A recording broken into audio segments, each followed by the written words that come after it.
Welcome to the Lessons in Lies podcast. I'm your host, Rick G. This is the new urban podcast for listeners who want entertainment news, current events, relationship and dating dilemmas, and all of the other crazy stuff y'all talk about on social media. This isn't just gossip or scandal. No, it's more than that. This podcast, we're going to peel back the layers and uncover the truth behind the lies. Hit the subscribe button and notifications bell. And don't forget to click like on the video. On this episode of the podcast, I gotta shed some light on the name Passport Bros and how calling yourself that or letting other people call you that name can ruin your reputation when you travel overseas. Even if you've done nothing wrong, people will have a negative perception of you if you identify as a passport bro.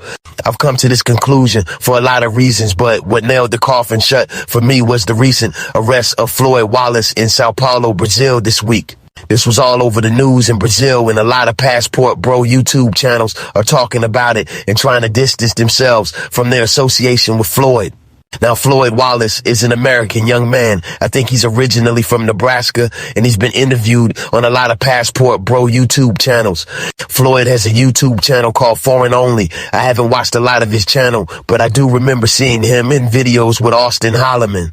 I have no problem with the Passport Bro community as a whole, but there's some elements in the Passport Bro community like Jay Rello and like Floyd Wallace that tarnish and taint their reputation beyond repair. There are certain individuals within their ranks that make the whole Passport Bro movement look bad, and no matter how hard the other Passport Bros try, they can't get rid of the stigma of being associated with the so-called Pookies and the Ray Rays who might stumble across a Passport Bro video, hop their ass on a plane, and go to a country and act a fool in front of a bunch of foreigners, making them think that all Americans act like they do. Floyd was charged with the exploitation of minors, and we all knew that Floyd had some type of mental problem just from watching his videos.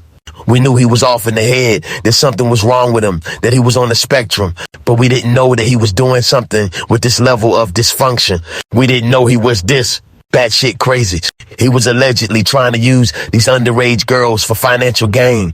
According to the allegations, Floyd arranged for underage girls to be transported by rideshare drivers to locations where they were supposed to meet older paying clients. Investigators believe he acted as a facilitator or middleman, coordinating the rides and the meetings between the minors and the buyers.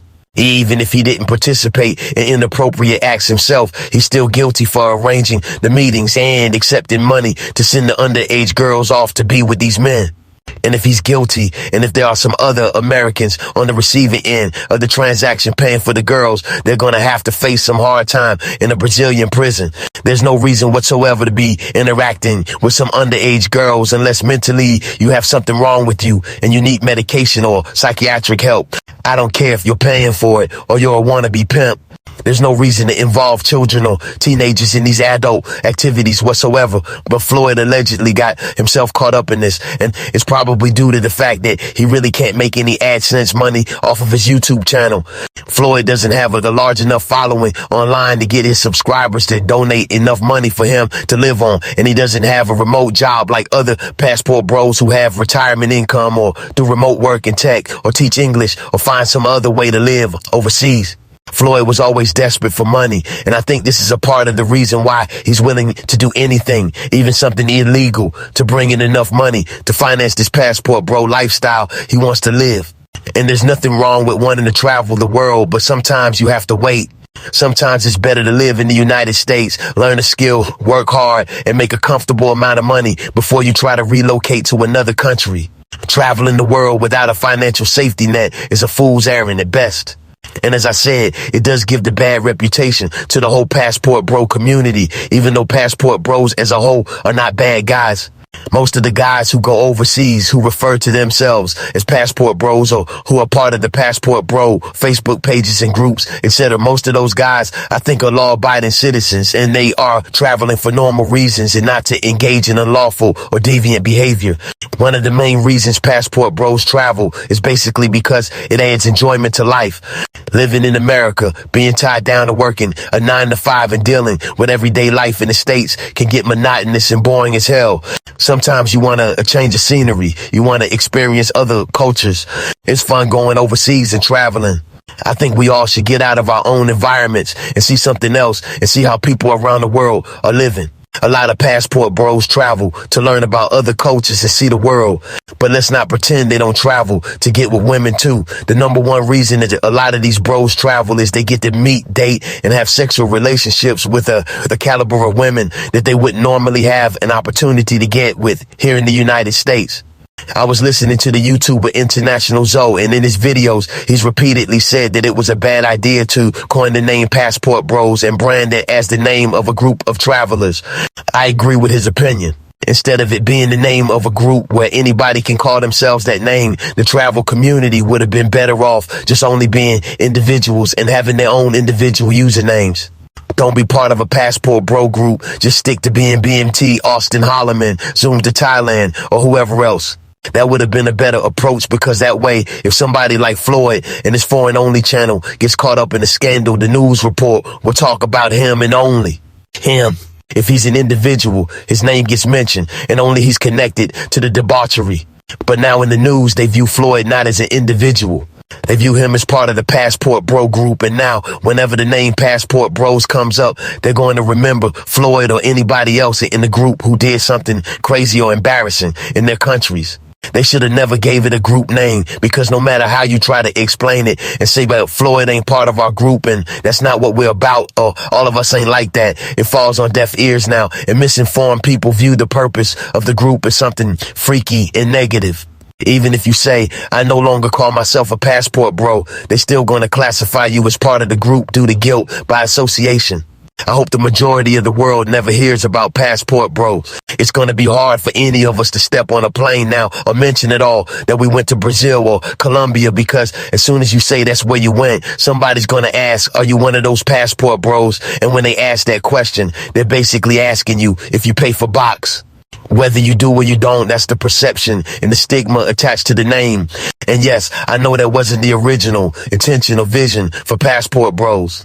More men are finding out that traveling and exploring other countries and even relocating to other countries and dating and marrying the women there is a way to have a better, less expensive lifestyle. It's the type of life they want to live, and nothing is wrong with it. And I get it. A lot of Passport Bros don't want to be an individual traveler.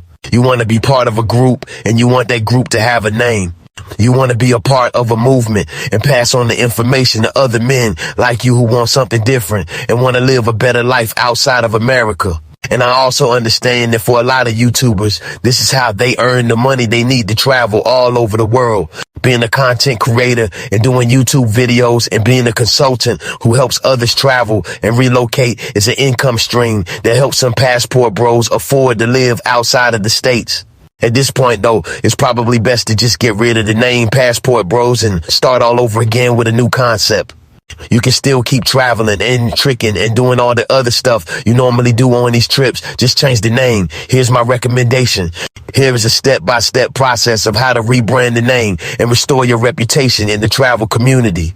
Step 1, I recommend you take down all the pictures of the women in the nightclubs and the Brazilian bikini models and the walking street bar girls. Step 2, shut down all the Facebook groups and Passport Bro apps and YouTube channels and any other merchandise or marketing materials or books with Passport Bro logos. Get rid of all of it. Step 3, rebrand and change the name of the group to the Innocent Angel Virgin Christian Men's Prayer Service Society.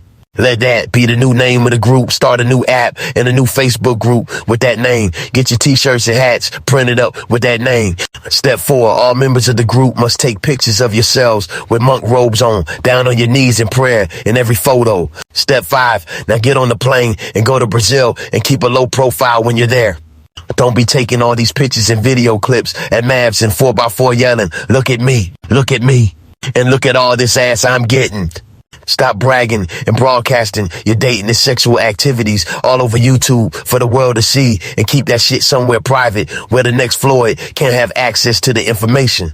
Stop giving these fools consultations and advice on which countries to travel to and which flights to catch to get there and what Airbnb to stay at and where the most feminine women can be found and all the detailed information that helps the wrong elements arrive at the same destination and ruin it for all the decent American citizens who travel and know how to conduct themselves. And yeah, I admit that I'm messing with y'all and making light of the situation to a degree, but the point I'm making is you gotta clean up your image in the public perception. Remember law 5 of the 48 laws of power, which is so much depends on reputation. Guard it with your life. Let me know what you think in the comments, because I already know this one's gonna spark debate. And if you travel or know somebody who does, share this with them. I'm Rick G. This is Lessons in Lies. I'll be back.